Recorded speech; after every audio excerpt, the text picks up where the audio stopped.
All right. I don't know if you can see that there, but that could definitely be the problem.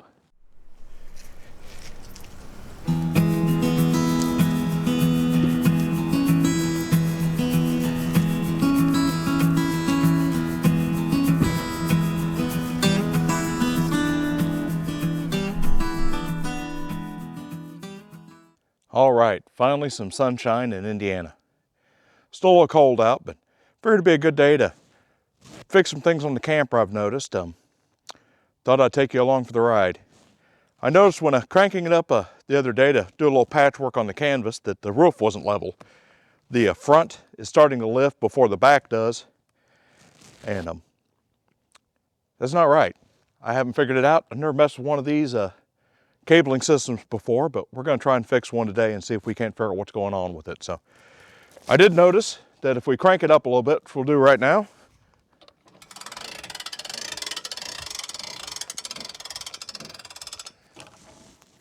which is how I noticed the other day. If you measure it out, we've got 4.5 inches there.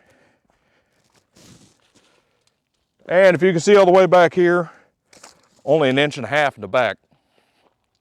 So that's been causing, I think, my door to pop open when you step wrong in the trailer.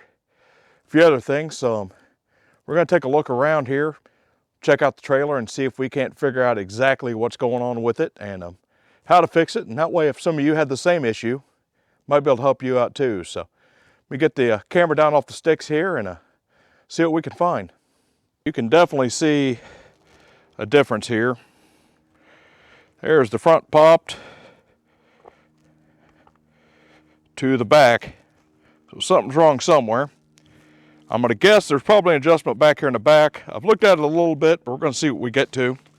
And when I came back here, I don't know if you can see this with the lighting here or not, but let me get the camera down here and I'll see if I can show you what I'm looking at.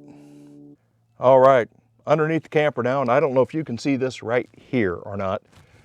That doesn't look right. It looks like it's either been tugged in, like something got hit on the roof of the camper and pulled the thing in, or backed into something, but it's definitely bent. It does look like there's some adjustment here. Let me move the camera here and see if I can get you a little better angle on what we're looking at. I think this is going to be an easy fix.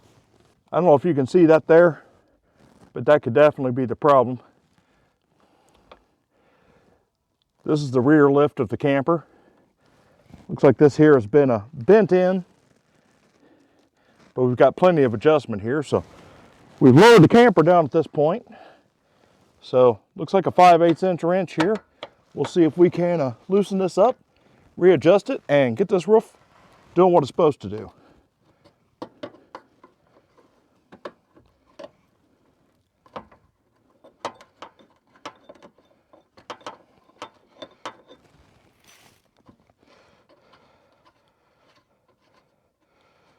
Your cable's loose here, and this definitely looks like it could use a bit of grease itself. So while we're in here fixing things, oiling that up will be part of the other plan. So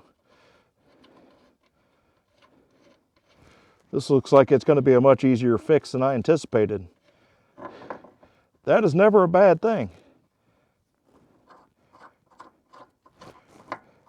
It's just two nuts, a front and rear, that pressed together on this piece. I could bend this piece back out, but we got plenty of adjustments, so it looks like this here should work just fine.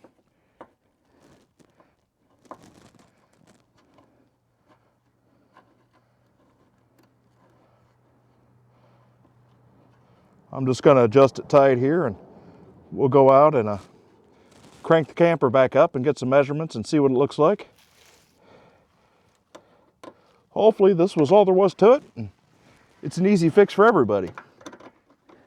So it seemed like about a 1/4 inch of a turn in the back, equaled about 1 inch of adjustment out here. So quick, easy fix. Something that's been driving me crazy, I finally got taken care of. So many more projects to come on this camper, so stay tuned for that. We're going to show you how to put a digital thermostat in here soon, and hopefully be wiring up a battery and some solar power to it. So let me know what y'all think. Make sure and like and subscribe, and for more of this kind of stuff, hope you enjoy it. Thanks for viewing from Hoosier Outdoor.